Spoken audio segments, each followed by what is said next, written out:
keys in this pocket too. My keys. Mom, you have a pocket full of... We're going to have strangers in the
Remembrance Day is a day to remember the men and women who sacrificed and gave their lives to protect our very freedom, what we often use today to this very day.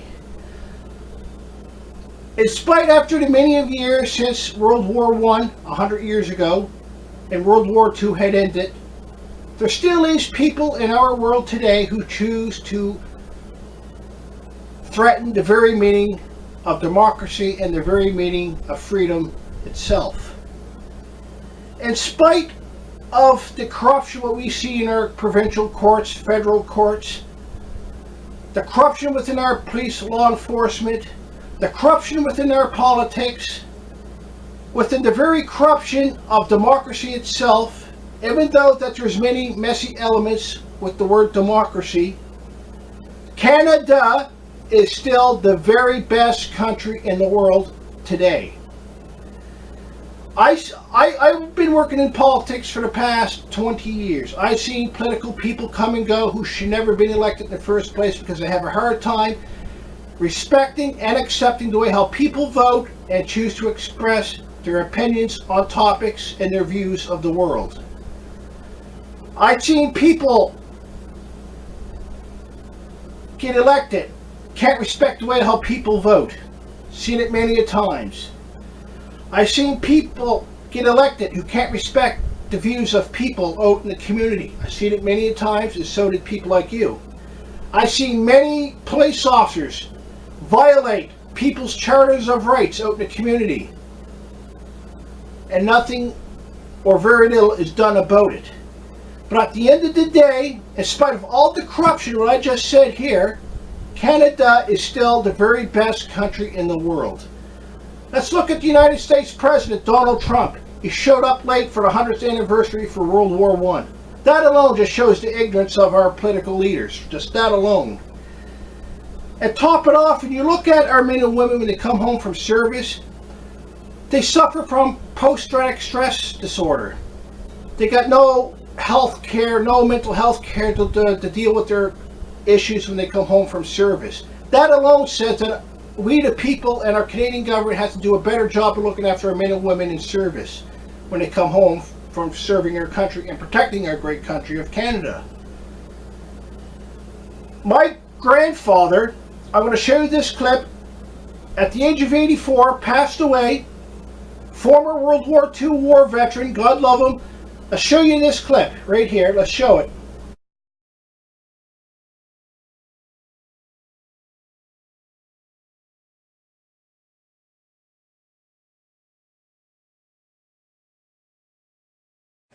Thank you, Mr. Speaker. I'm honored today on behalf of the Democratic Party and our leader from the New Democratic Party to stand in this House to pay tribute to Canada's honored veterans on behalf of our party and, in fact, for that matter, on behalf of many Canadians across the country. This year, Mr. Speaker, marks the commemorations of the 115th anniversary of the start of the Boer War, the 100th anniversary of World War I, and the 75th anniversary of World War II. And I can't help think some of the names of those individuals who have served, Mr. Speaker. Captain Paul Triquet, BC, in Italy. Mr. Herb Prepard of the Devil's Brigade out of Truro, Nova Scotia, who served so valiantly with the American Allies as well. Tommy Prince, an Aboriginal veteran who served not just World War II in the Devil Brigade, but also in Korea. Last night, the Minister and I were at a wonderful event for Helen Rapp, who now unfortunately is passed on. She was a young woman that lied about her age so that she could serve her country in World War II. And last night, the City of Ottawa, Mayor Jim Watson, honored her with a street name under her name. And I can assure you, Mr. Speaker, if I had the money, I'd buy a house on that street, because she really was an amazing dynamite of a woman, I'll tell you.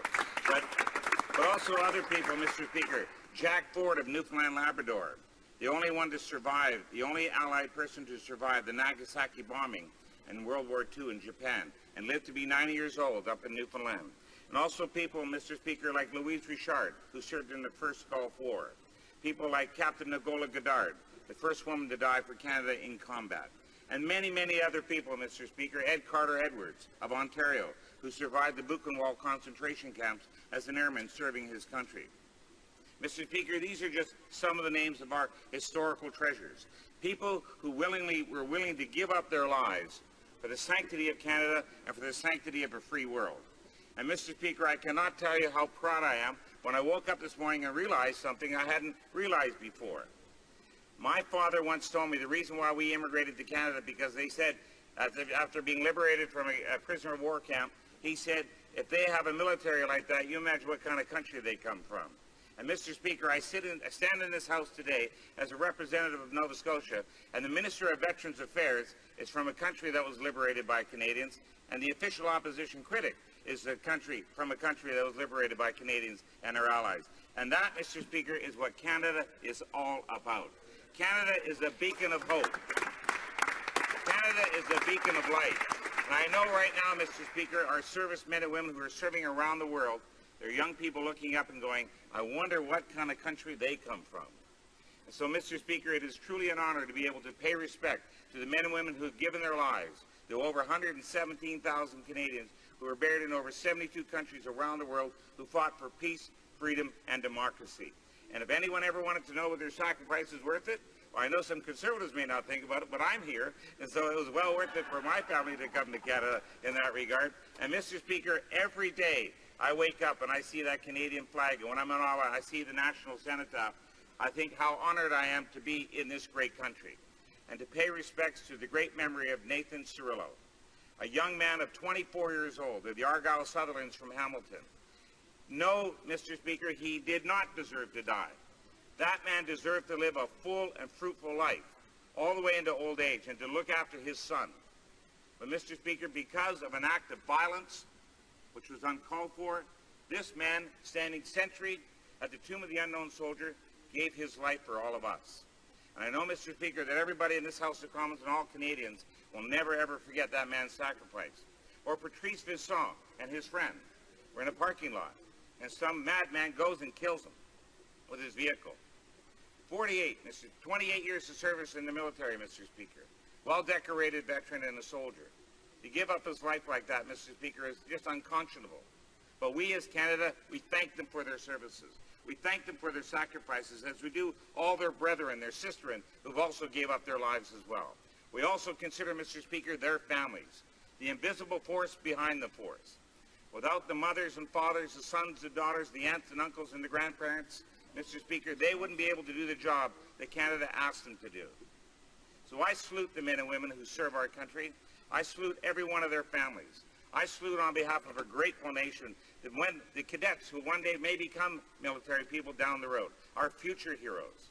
And Mr. Speaker, as they say in the Legion, at the going down of the sun and in the morning, we will remember them.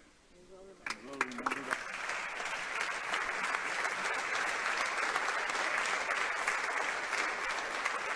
You just seen Peter Stauffer's statement on Parliament Hill. I'm going to say something now. All the things what I feel insulted about the most is our political leaders. I feel that they insult the very meaning of freedom and democracy, and they actually insult our veterans more than anybody in the world. I don't think I've ever seen anybody out in the community ever disrespect a war veteran, a military veteran of any kind. I've seen politicians try to take away pensions away from disabled RCMP officers. I've seen them try to take away pensions from disabled military war veterans. I've seen them try to take away pensions away from the average disabled, injured working person in the average job site here out in the community in our region. When you see that, to me, it says a lot. Our government is not respecting the services and the sacrifices what people make to their community. A few years back, Peter MacKay, former defense minister, was talking about how we can make our services for men and women safer and a lot better to operate. It's easy for a defense minister to talk about how we can make things better, but why don't they listen to our men and women in uniform who actually been in combat, who actually got the experience what it takes to be out in our fields? It's all right to talk about it, but let's see them go in action. I always say, let's give the defense minister the assault rifle, the grenades, the machine guns, whatever, to go overseas and fight. They don't have what it takes to protect our country. You, the people at home who serve for this great country of Canada, are the real heroes. You are the true heroes of our communities. People like Peter MacKay, all these political leaders who put this big show on, are not heroes. They're an embarrassment to our nation. During the Remembrance Day ceremonies, what I often seen is political people trying to make a name for themselves. They'll use Remembrance Day. They'll make a big donation to our Remembrance Day ceremonies. They won't do it before, only during when they're trying to get themselves elected. They will actually use a day to pay respect to our men and women in uniform, just so they can have their spotlight to prop themselves up so they can get themselves elected, just so they can have that big healthy paycheck at the end of the day, if their dreams come true, if they get elected. They're nowhere in sight before Remembrance Day. They were nowhere in sight years before they decided to run. All of a sudden, so let's just put this phony show on for our men and women in uniform. But yet when they get in office, they do everything humanly possible to make our war veterans' lives more miserable than they ever been. And that alone says that we the people have to stop these phony politicians from taking the spotlight for our men and women who properly deserve this moment of respect. In closing, I'm going to say is you, the military war veterans, are the true heroes in our community, in our country, and to our great nation of Canada. And I thank you for your service, what you did for our country. Thank you.